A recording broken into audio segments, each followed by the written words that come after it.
Bonjour à tous. Eh bien oui, même en congé, je vous fais quand même des petites vidéos.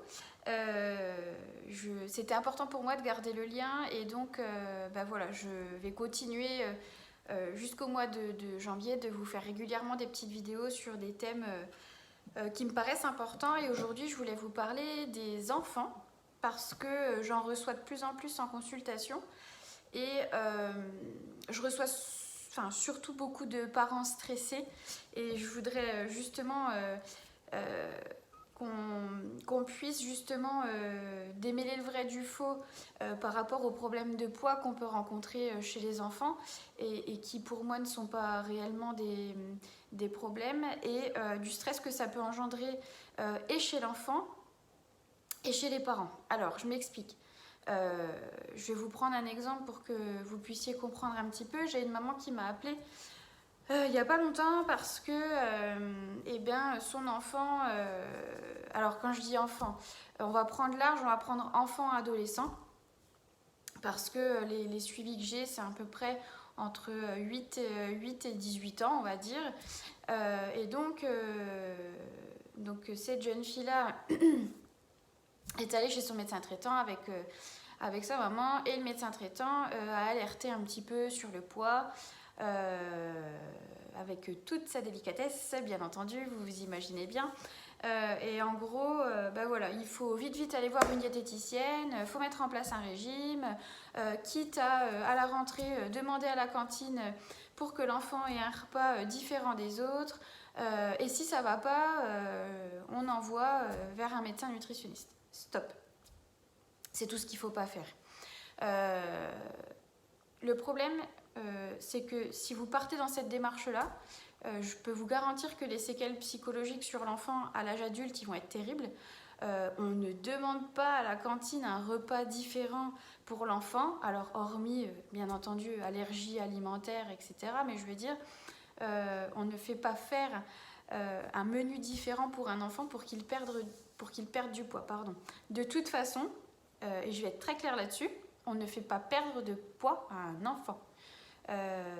L'enfant est de toute façon en pleine croissance, c'est-à-dire qu'il a des besoins, le corps va encore grandir, enfin l'organisme, donc on ne met pas un enfant en restriction pour perdre du poids. C'est pas comme ça que ça fonctionne.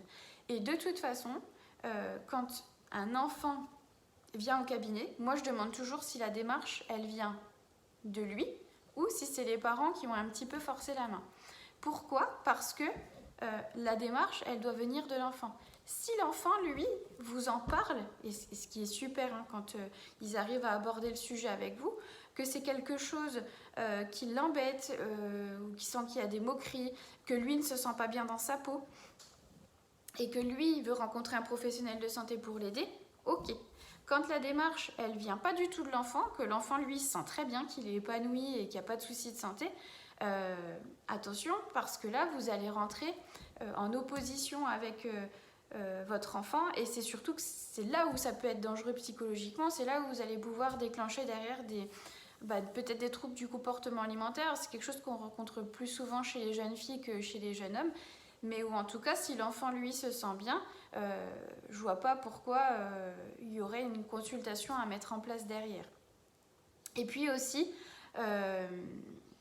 s'il y a eu, comment je pourrais vous dire ça, un rendez-vous qui s'est mal passé avec un professionnel de santé qui a été un peu brut dans ses paroles, dans ses propos, pourquoi pas dans ce cas-là prendre rendez-vous avec une diététicienne et puis pour poser les mots, pour le rassurer, et puis lui faire comprendre que quelquefois, oui, on n'est pas tous égaux à ce niveau-là, mais que c'est pas dramatique, et puis qu'effectivement, en fait, l'enfant va encore grandir, encore une fois, et donc, on le constate beaucoup, vous savez, moi je trouve beaucoup plus chez les petits garçons, vers les 8-13 ans, quelquefois, vous me dites, je vous l'emmènerai bien parce qu'il a pris un peu de poids, je le trouve un peu bouboule, etc.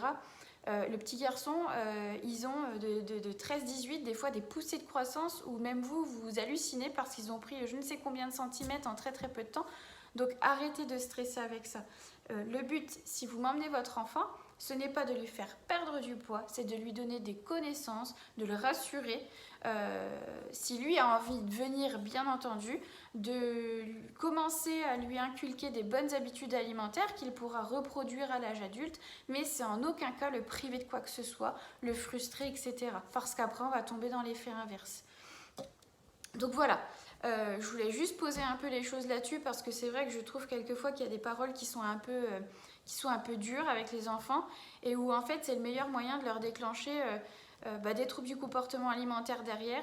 Il y a des enfants qui vont prendre au pied de la lettre ce que le médecin va avoir dit et qui vont se priver. Et il y a d'autres enfants chez qui ça va déclencher un stress derrière et qui à l'inverse vont grignoter, vont accentuer en fait le comportement alimentaire et vont prendre encore plus de poids.